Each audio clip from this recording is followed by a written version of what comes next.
Brilliant. Great. So I'm here with Shushmita. Very nice to see you. How are you? I'm fine. How are you? I'm good, thank you. I'm very, very well. Shushmita, it's really nice to meet you. And in our little chat before, you told me that you're from Bangladesh, but tell us a bit more about where you're from. Okay. So I live in Dhaka, and it's the capital city of Bangladesh. If you Google about Dhaka, you'll find out that it is the most polluted city. But we are kind of used to it. But I love my country, Right. and I love being here. So I actually live here with my family, and it's kind of like a joint family. It's quite rare in this century, but we live in a joint family in a building, though we live in separate floors, but we live in together. We live we enjoy the occasions together, and it's quite enjoyable to live like that. So you're kind of your extended family are together. Have you got brothers and sisters? No, I Right. don't have any brother and sister. Okay. So I only have my mother. My father passed away 3 years ago. Right. And I have my husband, my baby, and his family actually.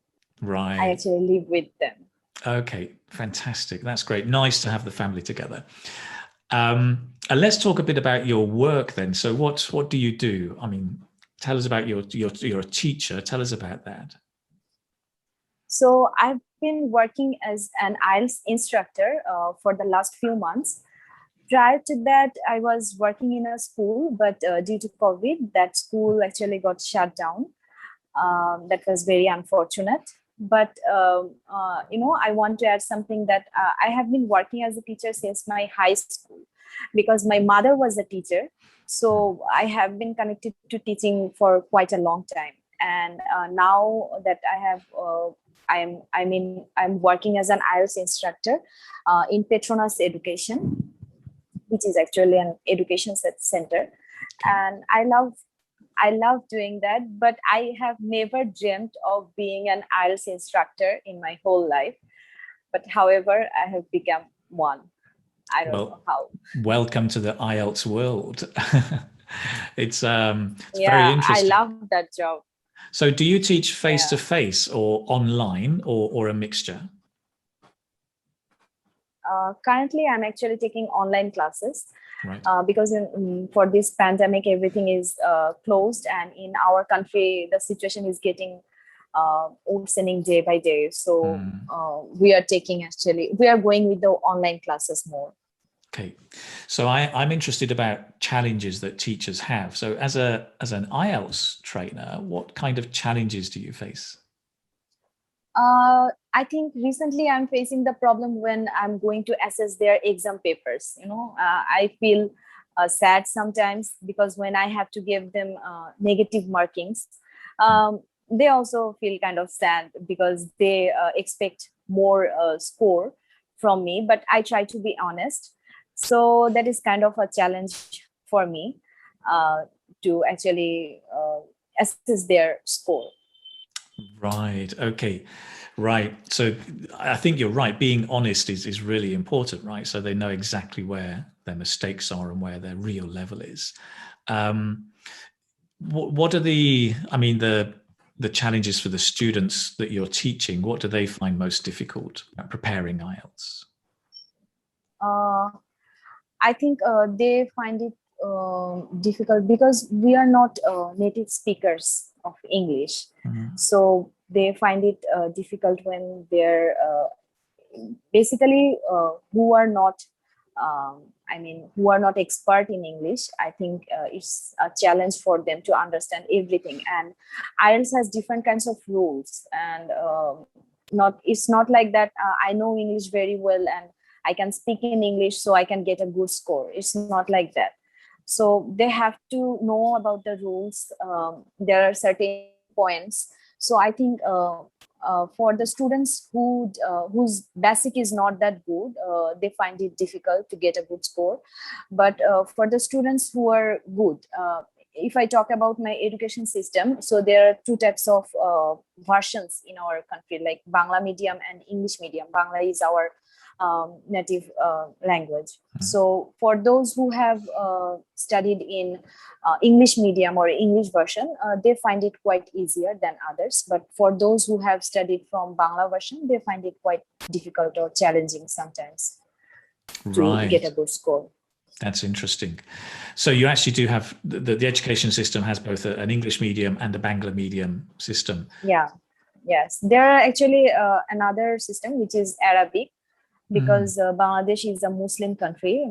Almost mostly are Muslims. So there is another system which is Arabic system. Actually, it depends on the parents.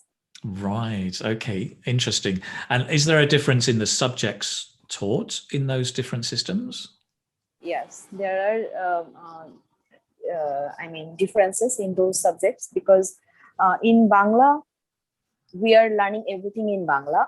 Yeah. And yes, there are slightly differences, I think, because and one more thing, actually, I don't know about the other versions because I am from Bangla medium. Right. So I don't know much about those versions. So if you're from a Bangla medium school, how did you get your English up to such a good level?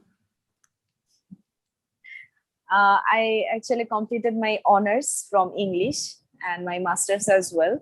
So I think those helped me a lot. And I'm from my school and college level. I had to learn grammars and everything. You know, we have to be fluent in English in order to get a good score.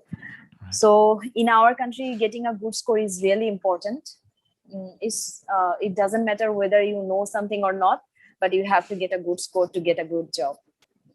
Right.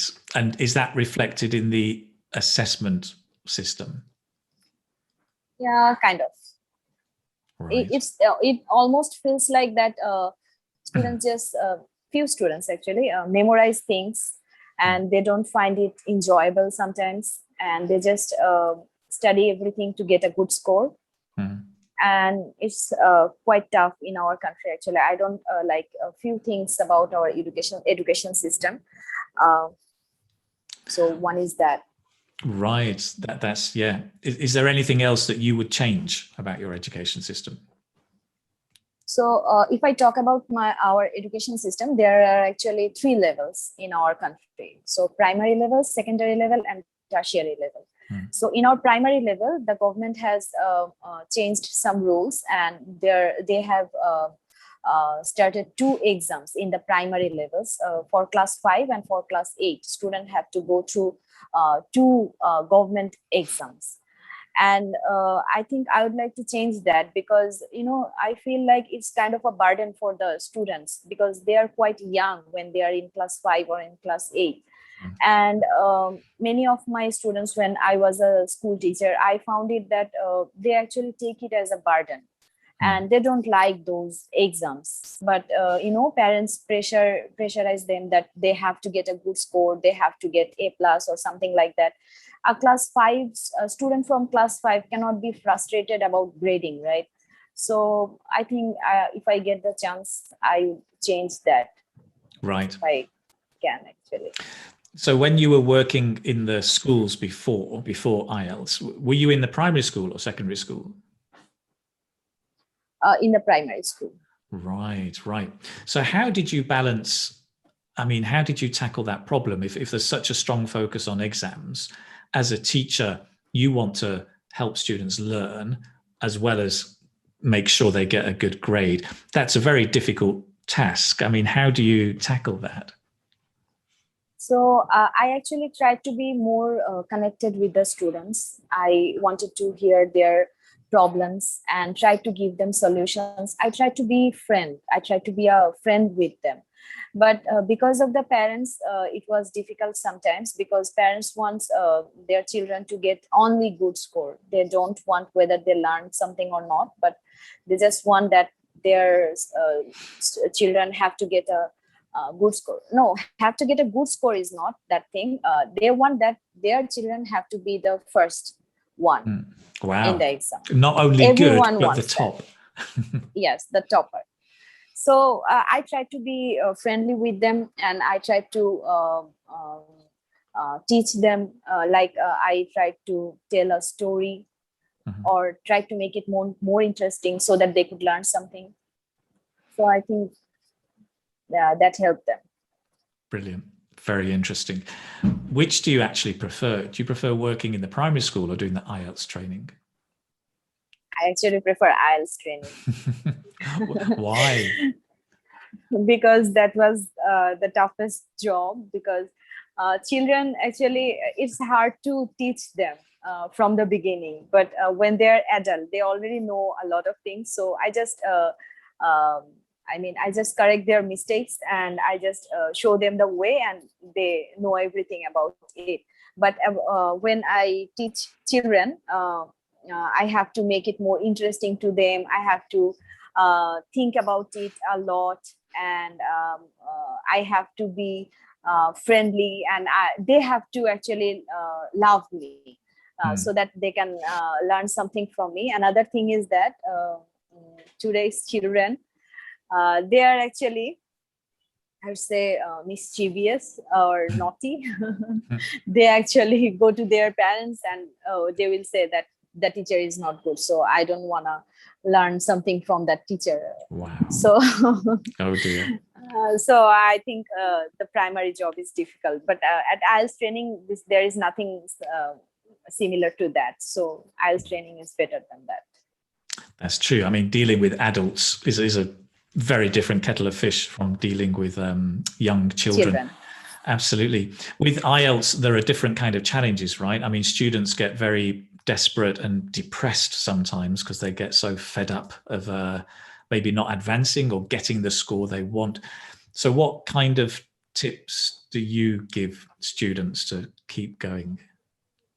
So I actually tell my students to practice more and more, because nothing can beat that. So I actually tell them whatever they practice.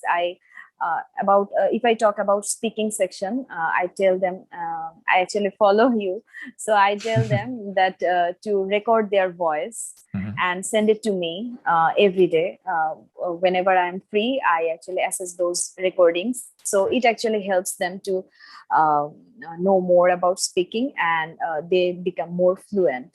And I actually take classes of speaking, mainly speaking and writing, and reading and listening. I do not take those classes. So for speaking, I follow you, and for writing, I have my few tips and tricks that I followed. That actually helped them. Right. So also sharing your personal experience, right? Yes. Fantastic. Very, very interesting. I think as we're beginning to wind up, I mean, I'm interested also because you've mentioned that earlier that you have a bit of an online business as well that you do on the side. Tell us a little bit about that. So I actually import dresses and saris from India and from Pakistan. So also I sell dresses and saris from my own country. That business was quite good before the pandemic, but now it's going quite slow. But I still have that business side by side my IELTS job, because I actually love business. So it's kind of a time passing place for me. So I also love online shopping. That's why I keep it going. And I think after the pandemic, it will be better like before again. I'm sure it will. Yes. I mean, you're right. I think in times of COVID, more and more people are shopping online, but less people are going into real shops, right? It's a problem. But people, I think nowadays people prefer their necessary things more. But most people are living inside the home now, so they are not going outside. So they do not actually need that much new clothing. For these, I think they do not buy clothes that much now. But the other things like which is necessary for daily living, they are buying those things. But I am bringing the dresses and saris, which I think they do not need for a daily living, so they do not buy those things like before. But before the occasions, like a few days ago, we had Eid ul Adha. So many people shop at that time, and before that, we had Eid ul Fitr. We have actually 2 Eids in a year, so that 2 times people shop more than any other time in the year. Is that because at Eid people like to dress up in special clothes, or they like to spend money? No, they like to dress up. Right. I mean, about Eid, they like to. I think it's kind of like a tradition. We buy new clothes and we wear it in our Eid. It's kind of like a tradition. We all do that. Fantastic. Great. Good.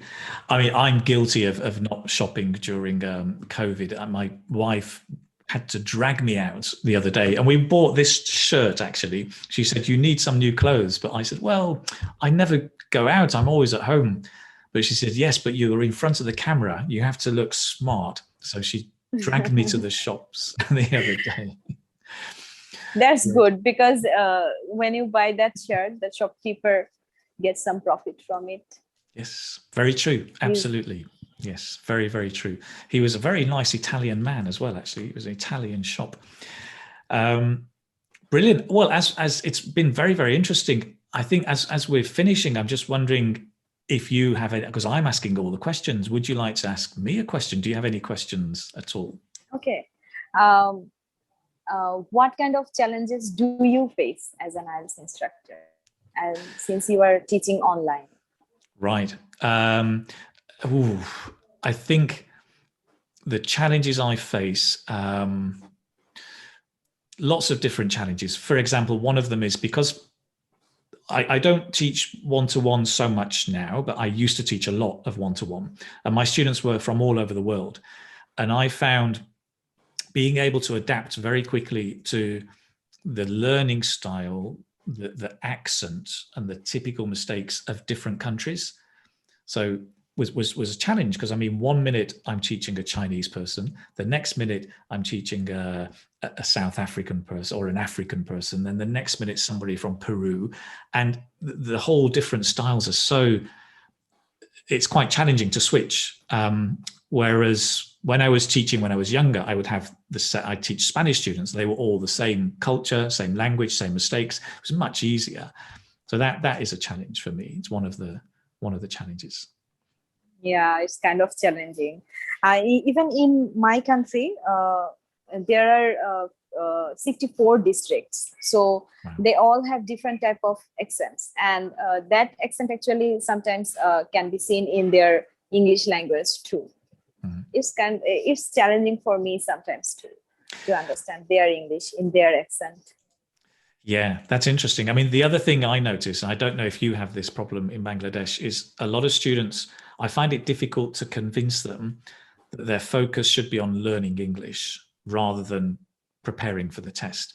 So many students are obsessed with knowing the latest questions, what's the exact answer they should give to every question. They want to memorize everything. And I try and say, listen, stop, just focus on speaking better English. It's a real challenge. I don't know if that's true in Bangladesh. Yes, that's true. Because when I'm teaching my students, and especially about recordings, I tell them every time that don't memorize or don't write down your answers or don't just read them.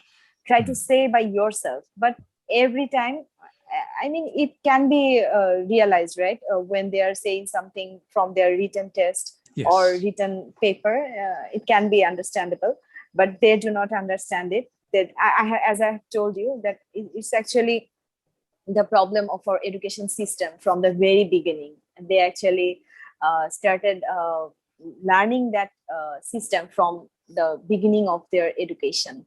Yeah. So they only know that they have to get a good score. So they have to memorize their answers, and they just will give those answers and get a good score. And after that, they will forget what they have learned.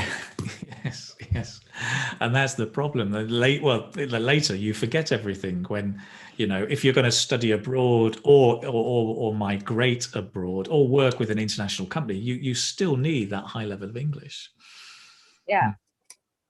But they do not want to learn English. They just want to get a good score, and then they will go outside, and I don't know what they will do after that.